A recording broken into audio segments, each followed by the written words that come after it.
Ողջույն հարգելիները, շնորհակալություն եմ հայտնում, որ միացաք մեզ Արարատ Աստվածաշունչի առաքելություն։ Այս Կիրակի օրվա սերտողությունը սիրով ձեր համար պատրաստել ենք, նոր կտակարանից ենք ուսումնասիրելու, շարունակում ենք մեր ընդհանուր սերտողությունները նամակ Եփեսացիներին։ Այսօր երկրորդ գլուխը կուսումնասիրենք 11-ից 22 համարները։ Ինչպես միշտ բոլորին քաջալերում ենք, երբ որ այս պատկամները ստանում եք, ամբողջությամբ դիտեք եւ փոխանցեք ձեր մտերիմներին։ Դուք էլ ձեր ավետարանության պարտականությունը կատարեք եւ Աստծո արքայության համար ձեր մասը եւ ներդրումը արեք։ Եկեք հիմա մի պահ մեր գլուխները խոնարհենք, աղոթենք ու անցնենք մեր սերտողությանը։ Հայր Աստված, մենք գալիս ենք Հիսուսի սուրբ անունով, փառք ու շնորհակալություն ենք հայտնում, շնորհակալ ենք քո բոլոր տված օրհնությունների եւ քո բոլոր տված բարիքների համար։ Աղոթում ենք Տեր, մեր բոլոր ունկնդիրների եւ դիտողների համար, աղոթում եմ, որ բոլորին էլ օրհնես, օգնես եւ դու բոլորի հարցերը եւ բոլորի խնդիրները գիտես, Տեր, աղոթում ենք, որ նրանց հետ լինես, օգնես, որ բոլորս, Տեր Աստված, քո խոսքերը լսենք, սովորենք եւ աշակերտվենք քո խոսքերով։ Աղոթում ենք, որ այսօրվա սերտողությունը միմիայն Սուրբ Հոգին մեզ դասավանդի եւ աղոթում ենք այս ամենը Հիսուսի անունով։ Ամեն։ Հարգելիներս, ուրեմն վերնագիրը այս Կիրակի օրվա սերտողության մի ժամանակ հեռու ենք։ Այսինքն Աստծո նպատակն է, որ ամբողջ մարդկությունը վերամիավորվի իրեն, որ այն ինչ որ կար նախքան Էդեմի պարտեզի իրականությունը եւ իրադարձությունը, երբ որ պտուղից կերան եւ ամբողջ մարդկությունը ընկավ, նախքան դա մարդը Աստծո հետ ապրում էր համերաշխ եւ ապրում էր հաղորդության մեջ Աստծո հետ։ Սակայն երբ մարդ անհնազանդվեց եւ կերան իրանք այն պտուղից բարի ու չարի գիտության ծառից, Աստծո հրամանը նրանք խախտեցին եւ ստեղծվեց այս իրավիճակը։ Բայց Աստծո նպատակն է, որ այնինչ որ եղավ, անմիջապես ինքը լուծում ուներ եւ ոչ թե լուծումը առաջացավ, որովհետեւ դեպքը պատահեց, այլ քանի որ Աստված ամենագետն է եւ ամեն ինչ տեսնում է եւ ինքը գիտի նախորոք, արդեն ծրագիրը մշակված էր եւ արդեն ծրագիրը պատրաստ էր իհարկե ընթացքը կար իրականության։ Եվ սա մենք հասկանում ենք եւ տեսնում ենք, որ Պողոս առաքյալի խոսքերը այսօրվա սերտողության հետ կապված բացատրում է անցյալում, թե ինչպես է եղել Հեթանոսի եւ հրեայի միջև եւ Աստված ինչպես է ընտրել հրեաներին եւ իրանց միջոցով պարզապես եկավ մեր Փրկիչը Հիսուս Քրիստոս ու ինչ իրավիճակի մեջ էր գտնվում, այսինքն հրեայի եւ Հեթանոսի հարաբերությունը։ Մնացածը արդեն մանրամասն մենք կուսումնասիրենք տող առ տող։ Եկեք հիմա կարդանք 11-ից 13 համարները ու սկսենք մեր սերտողությունը։ Ուրեմն գրված է. «Ուստի հիշեք, որ դուք մի ժամանակ մարմնով հեթանոսներ եք, որ անթլփատություն է կոչվում մարմնի վրա ձեռքով կատարած թլփատությամբ, որովհետև այն ժամանակ առանց Քրիստոսի եք, Իսրայելի ժողովրդից անջատված ու խոստումով տրված ուխտերից օտարացած, հույս չունեիք եւ աշխարհում անաստված էիք։ Բայց հիմա Հիսուս Քրիստոսի միջոցով դուք, որ մի ժամանակ հեռու եք, Քրիստոսի այրամբ մերձավոր դարձաք»։ Ուրեմն տեսեք ինչ է ասում։ Այն ժամանակ Աստված իր ծրագիր իրականացնելով ընտրեց մի անձնավորության Աբրահամ անունով, որը Աբրահամ հետո դարձավ, ընտրեց այդ անձնավորությանը, որ նրա միջոցով սերունդներ բազմանան անհամար։ Եվ մենք գիտենք, որ այդ միտքը ոչ թե միայն ազգության նկատմամբ էր, քանի որ Աբրահամը ճանաչվում է որպես հավատքի հայր, ուրեմն այստեղ բոլոր ազգերի հայրն է համարվում ըստ կտակարանի, ըստ Սուրբ Գրքի, որովհետև նա հավատաց եւ հավատալով նա արդարացավ եւ արդարանալով նա ապրեց իր կյանքը Աստծով եւ մենք այսօր գիտենք, որ այդ արդարանալ հասկացողությունը վերաբերում է այն մարդուն, ով ապաշխարում, փրկվում է, ընդունում է Հիսուսին որպես Տեր եւ Փրկիչ, եւ վերստին ծնունդ ունեցող անձնավորությունն է, որը որ արդարացած է հենց Աստծով, հենց Հիսուս Քրիստոսով, այսինքն նկատի ունենք։ Հիմա տեսնենք ինչ է կատարվում։ Ուրեմն Աստված ընտրեց Աբրահամին, Աբրահամից հետո եկավ Իսահակ, Իսահակից հետո եկավ Հակոբ, ում անունը, Հակոբի անունը, այսինքն նկատի ունենք, Աստված փոխեց Իսրայել, նա ով մարտնչում է Աստծու հետ, այսինքն այդ թարգմանությունն է։ Եվ այդ անձնավորությունից հետո առաջացավ 12 ցեղերը, եւ այդ 12 ցեղերից մեկը Հուդայի ցեղն էր, այդ Հուդայի ցեղն էլ հենց Հիսուս եկավ Հուդայի ցեղից, որտեղ Հուդայի ցեղից առաջացավ Դավիթ թագավորը, եւ Դավիթ թագավորից էլ սերունդն է թագավորական, որ Հիսուսն է իհարկե պատկանում։ Հիմա հասկանանք, թե կոնկրետ ինչ է ասում։ Եթե Աստված ընտրեց հրեաներին, որովհետև մի մարդու միջոցով Աբրահամի հնազանդության շնորհիվ սերունդները բազմացան եւ զարգացան, նաեւ ասեմ, որ մեր համար մի շատ կարևոր օրինակ կա այստեղ, որ մի մարդու հավատարմության շնորհիվ կարող են բազմաթիվ ցեղեր զարգանալ, բազմաթիվ ցեղեր առաջադիմեն, այսինքն սերունդներ կներեք, եւ այդ սերունդներն էլ Աստծով օրհնված ժառանգությունը կրեն, եւ այդ հարստությունը եւ այդ բոլոր խոստումները, իհարկե հոգեվոր հարստությունների մասին ենք խոսում, Աստծու հետ ապրելու կարևորության մասին է սա, բայց ինչ է ասում Պողոս առաքյալը, քանի որ նամակ Եփեսացիներին գրված է մի քանի նպատակներով, այսինքն կետեր կա, որ Պողոս առաքյալը փորձում է հասկացնել, մտքեր կամ վարդապետություն ասենք, առաջինը դե իհարկե հոգեվոր հարստությունների մասին է, օրհնանքների մասին է նա խոսում, երկրորդը միասնության մասին է խոսում, հեթանոս եւ հրեա, եւ երրորդ կետը եկեղեցու մեջ կատարվող բոլոր իրադարձությունների մասին է եւ միասնության կոչի մասին է։ Հետագայում մենք դա կսովորենք։ Բայց այս պահին մենք ինչ կարող ենք քաղել 11-ից 13 համարների մեջ, որ երբ որ մենք Հիսուսին դեռ չէինք ընդունել, այսինքն ավետարանը դեռ չկար, այսինքն Քրիստոս դեռ չկար, հրեաները հետևում էին օրենքը եւ այդ օրենքը եւ այնինչ որ Աստված նրանց տվել էր, մնաց նրանց մեջ, չտարածվեց դուրս։ Իհարկե ասեմ, որ Աստծո նպատակն էր, որ Իսրայելի ժողովուրդը լույսը լինեին ամբողջ աշխարհի համար, բայց իրանք չկատարեցին իրենց առաքելությունը։ Հետևաբար ունենք այնինչ որ ունենք, բայց Քրիստոս եկավ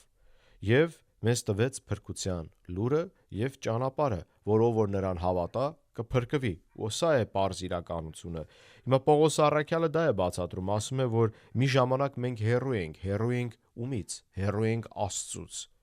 Եվ մենք այդ ճյուղին, այդ հիմնական արմատին մենք կպած չենք, երբ որ ուսումնասիրում ենք նամակ Հռոմեացիներին, կարող եք մեր տեսադարանից օգտվել եւ անցնել մեր սերտողություններին, հենց նամակ Հռոմեացիներին, այնտեղ Պողոս առաքյալը շատ պարզ ու հստակ գրում է, որ մենք համարվելով հեթանոսներս, այսինքն մենք ովքեր որ հրեա չենք, այսպես է բացատրվում, վայրի ճյուղն ենք մենք, որը միացանք հիմնական ճյուղին եւ արմատին։ Եվ այսօր մենք կարող ենք Հայր Աստծուն կոչել Աբա Հայր, որովհետև մեր Տիրոջ Հիսուս Քրիստոսի միջոցով մենք փրկություն ստացանք, այսինքն նրանք ովքեր որ կընդունեն իրեն որպես Տեր եւ Փրկիչ։ Հասարակ ու շատ պարզ գաղափար է, որը համապատասխանում է եւ ընդհանուր վարդապետության մեջ է համընկնում շնորհով փրկության գաղափարի մասին։ Սա է բացատրում։ Անցնենք հիմա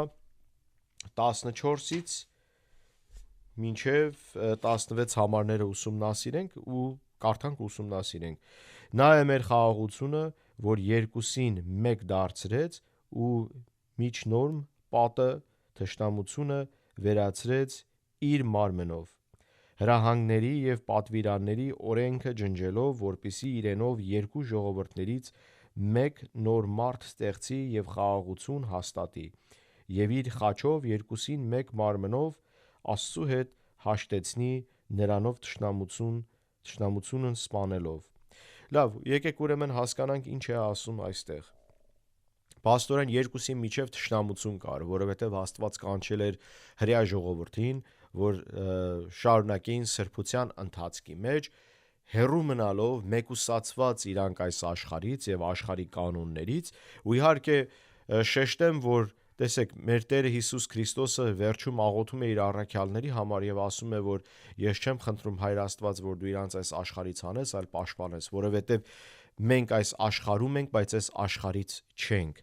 Նույնպես եւ հրեաներն էին պարտադրված, որ այս աշխարհում իրանք լինելով, այս աշխարհին չհամապատասխանեն, այսինքն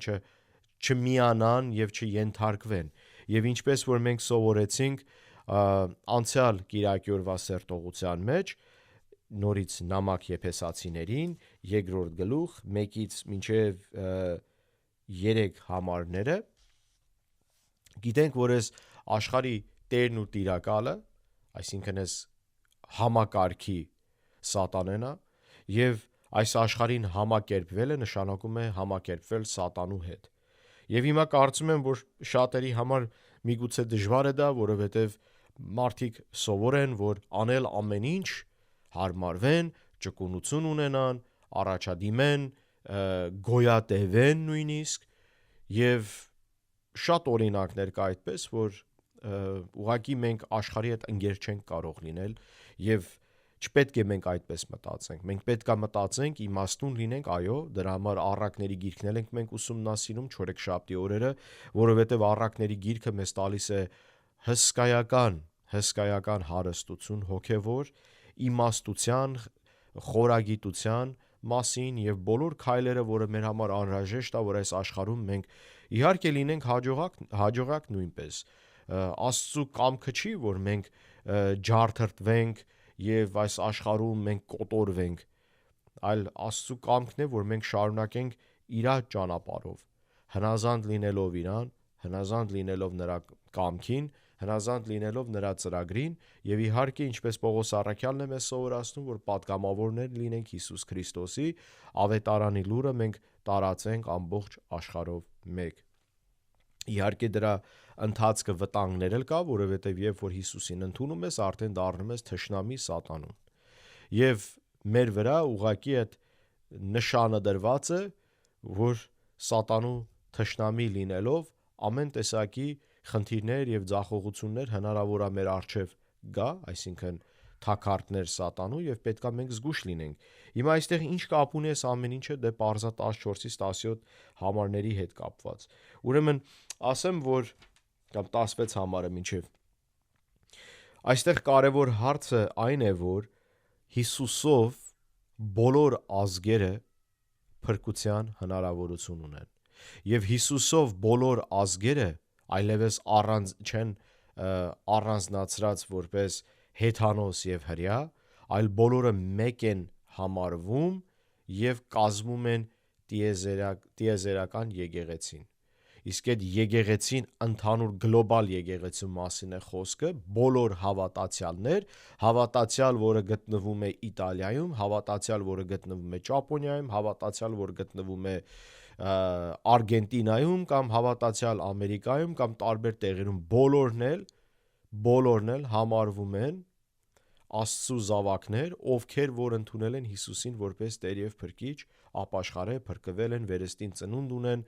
մաս են կազմում իրենք տիեզերական եկեղեցուն։ Այսօր գիտեք շատ մեծ խնդիրներ կա, որտեղ բոլորը սիրում են բաժանարար գծեր հաստատել։ Բոլորը իրանց հավատքի ճյուղն են ընտրում, մեկը ասում է ես առաքելական եմ, մյուսը ասում է ես կաթոլիկ եմ, մյուսն ասում է ես բողոքական եմ կամ ես չգիտեմ ինչ։ Իրականում տեսեք ինչ է կատարվում։ Այս բաժանարար գծերը Աստծու համար դա նպատակը չի եղել, որ առանձնանան ու այս իրավիճակն առաջանա։ Եկեղեցու մեջ պետքա լինի համերաշխություն եւ եկեղեցու մեջ պետքա լինի համաձայնություն։ Այսինքն, եթե խնդիր կա, ձև կա, մոտեցում կա հարցը լուծելու։ Եվ Աստված մեզ չի կանչում, որ անհաշտ կերպերով, աղմուկով ու խայտառակ վիճակով ինչ որ հարց լուծել։ Դա այդպես չի։ Եվ ով որ այդպես մոտեցում է առաջացնում կամ իրականացնում, պարզա որ Աստծուց չի, Աստծու բոլոր քայլերը լինում են համերաշխ կերպով եկեղեցու մեջ։ Իհարկե, եկեղեցու ղեկավարները պարտադրված են լինելով առաջնորդներ հսկեն եկեղեցին եւ թույլ չտան, որ մեղքը տարածվի։ Ինչպես որ մենք հետո կուսումնասիրենք օրինակի համար նամակ Կորինթացիներին, այնտեղ բազմաթիվ խնդիրներ կար, որ Պողոս առաքյալը լուծում տվեց, թե ինչպես պետք է մեղքի մեջ գտնվող եղբոր հետ խոսել կամ վերաբերվել կամ շփվել կամ հանդիմանել։ Հիմա այս պահին այս բաժանարար գծերը Աստված վերացնում է, Աստված կոտորում է, կործանում է, ջարդում է եւ պարզապես բերում է երկուսին, հրեային եւ հեթանոսին, հրեա եւ ոչ հրեա ժողովուրդներին իրար հետ միացնում է ու ստեղծում է մի եկեղեցի։ Սա է կարևոր կետը եւ միասնության կոչը եւ այն խորհուրդը, որի մասին որ Պողոս առաքյալը շեշտում է տարբեր նամակների մեջ, որովհետեւ այն խորհուրդը, որը հեթանոսները որ պետք է հավատքի գան, դա հրեայի մտքում չի տեղավորվում, որտեւ նրանք այդպես չեն տեսնում, բայց այդ պարզ փաստը Աստված բացահայտում է եւ այն առաքյալը, որը քարոզում է հեթանոսներին, եղել է Պողոս առաքյալը։ Հիմա այս պահին մենք տեսնում ենք, որ վերամիավորվում են հեթանոսները Աստծու ընտանիքին, ինչպես որ գրած է, եւ իր խաչով երկուսին մեկ մարմնով Աստծու հետ հաշտեցնի նրանով թշնամությունն սպանելով։ Ուրեմն հրեան էլ Հիսուսի պետքությունն ունի, հեթանոսն էլ Հիսուսի պետքությունն ունի։ Հրեան դրախտ չի գնալու, եթե չընդունի Հիսուսին, ոչ էլ հեթանոսը դրախտ է գնալու, եթե չընդունի Հիսուսին։ Ուրեմն հրեայի մոտ պետք է առաջանա մի կարևոր գաղափար, մի կարևոր վարդապետություն, որ ինքը թեև Աստծու ընտրյալ ժողովուրդն է, միևնույնն է, առանց Հիսուսի նա փրկություն չունի։ Ու այս կարևոր կետը անհրաժեշտ է, որ հասկանան բոլորը եւ ոչ միայն հրեան, իհարկե բոլորս հասկանանք, որովհետեւ իմանանք, որ միայն ասելով չի, որ մենք քրիստոնյա ենք ու վերջ, ասելով չի, հավատացյալ թե հետևորդ, ով ես դու, սա է հարցը։ Բոլորը կարող են հավատան, բայց դա ոչ մի բան չի նշանակում։ Ասում է Աստծո խոսքը, որ նույնիսկ ասում է դևերն էլ են հավատում եւ սարսափում են, բայց իսկապես ապաշխարել ես, իսկապես ընդունել ես Հիսուսին որպես Տեր եւ Փրկիչ։ Խոսքը գիտեք ինչի մասին է, ավելի կոնկրետ խոսքերի մասին է։ Այսինքն ինչա որ մեկը մի բան ասում է, դա չի նշանակում, որ իր սրտի խորքում նա իսկապես Տիրոջ ընդունել է եւ ապրում է Աստծով։ Սա է կարևոր կետը, որ պետք է մենք ուսումնասիրենք եւ պարզա, ինչ որ մենք եթե հետևում եք մեր սերտողություններին, անշուշտ գիտենք, որ միշտ էլ մենք կոչ ենք անում ապաշխարության, միշտ էլ կոչ ենք անում նամակ Հռոմեացիներին 10-րդ գլուխ 9-ից 11 համարները բացատրելով, թե ինչ է պետք անել, որպեսզի փրկվեք։ Եվ հետևելով այդ տողերը, այդ համարները դուք կարող եք ձեր աղոթքը բարձրացնել Տիրոջը, ընդունեք Հիսուսին որպես Տեր եւ Փրկիչ, ընդունեք Սուրբ Երրորդությունը, ձեր սրտի խորքում ձեր մոտ վերափոխում առաջանա, ճանաչելով ձեր բոլոր մեղքերը, ապաշխարելով ձեր բոլոր մեղքերի համար եւ ապրելով Տիրոջ համար եւ Տիրոջ արքայության համար եւ խնդրեք, որ նա վերափոխի եւ բնակվի ձեր սրտում եւ տա ձեզ Սուրբ Հոգին, որը կնիքն է ձեր փրկության։ Հիմա այս համարների հետ կապված սա է ուզում շեշտել, անցնենք 17-ից մինչև 22 համարները ուսումնասիրեն։ Գրած է. եկավ խաղաղություն ավետարանեց եւ ձեզ, որ հեռու էիք նրանից եւ ձեզ, որ մոտ էիք նրան, նկատի ունի հեթանոսներին եւ հրեաներին, հեռուին եւ մոտիկին, որովհետեւ նրանով երկուսը մեկ հոգով հորը մոտենալով արտոնություն ունենք։ Ուրեմն հարգելիներս, նորից եմ շեշտում, այստեղ Պողոս առաքյալը մեզ պարզաբանում է եւ ասում է հետեւյալը, որ նրանք ովքեր որ մոտիկ էին, այսինքն հեռու էին, որոնք հեթանոսներն են համարվում, եւ նրանք, որոնք որ մոտիկ էին, որը հրեաներն են, բոլորին էլ հարկավոր է ընդունել Հիսուսին։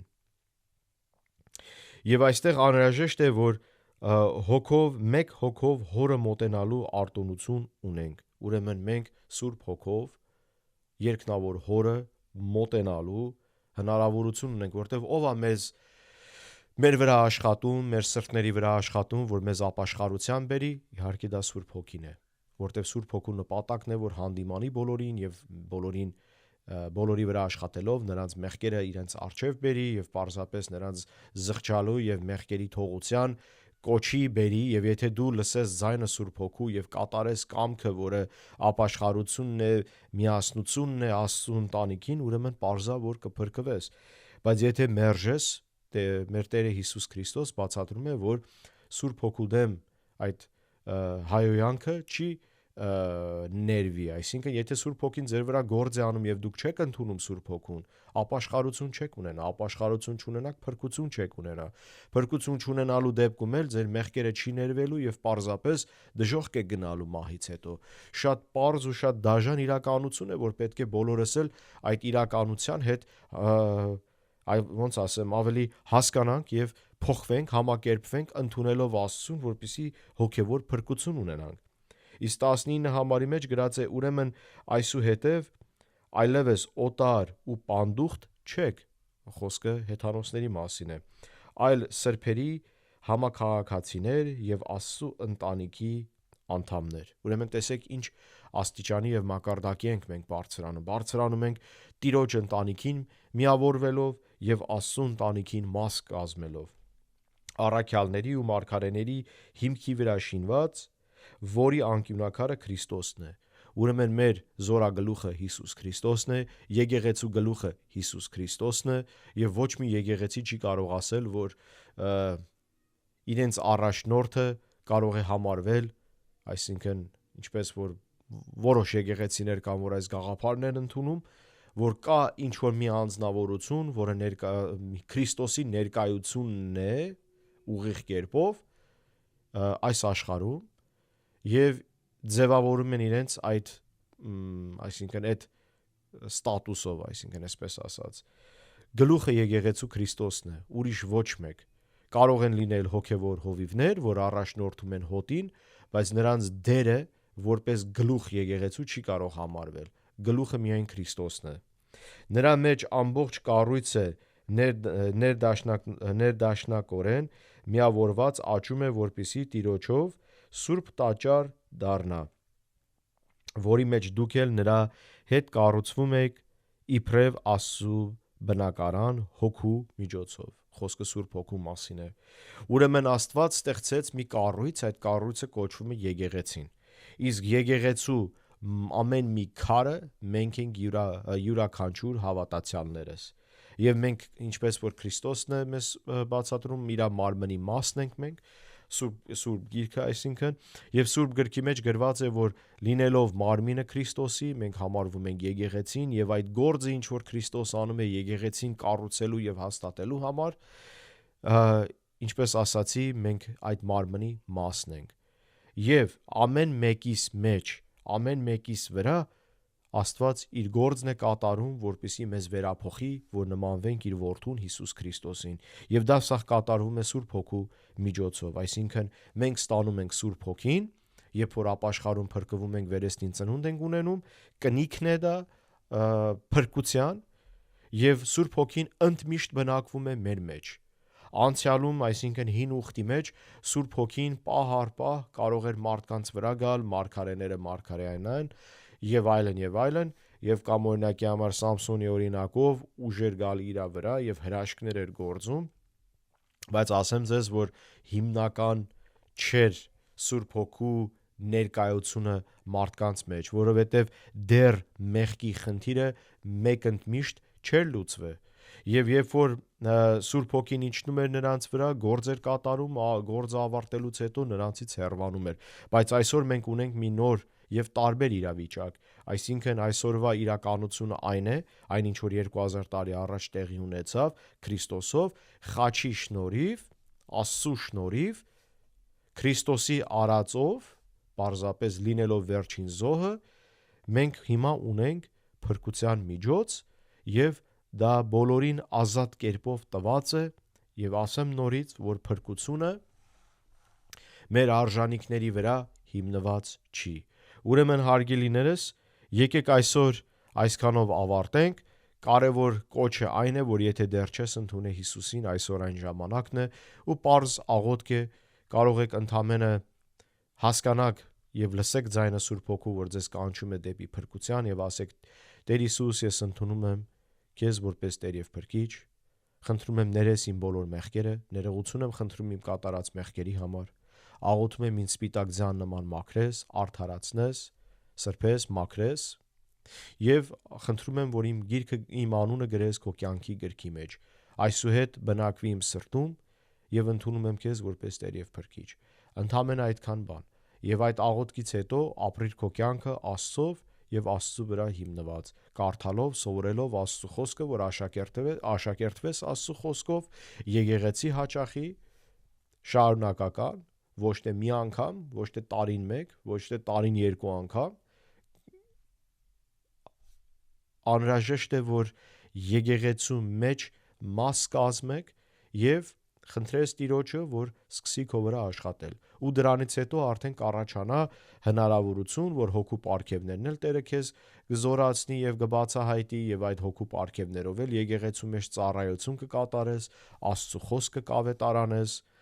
քո միջավայրում աղն ու լույսը կլինես եւ մարդկանց կբերես Քրիստոսին։ Սա է կարևորությունը եւ մեր կյանքի նպատակը, այլ բան չկա։ Եվ այսպես, եթե մենք Տիրոջ կանոններով ապրենք, Տիրոջ կամքով ապրենք, հավասարակշռություն կունենանք եւ խաղաղություն կունենանք Աստծով։ Այսօր այսքանը, Տերը ձեզ օրհնի։ Ամեն։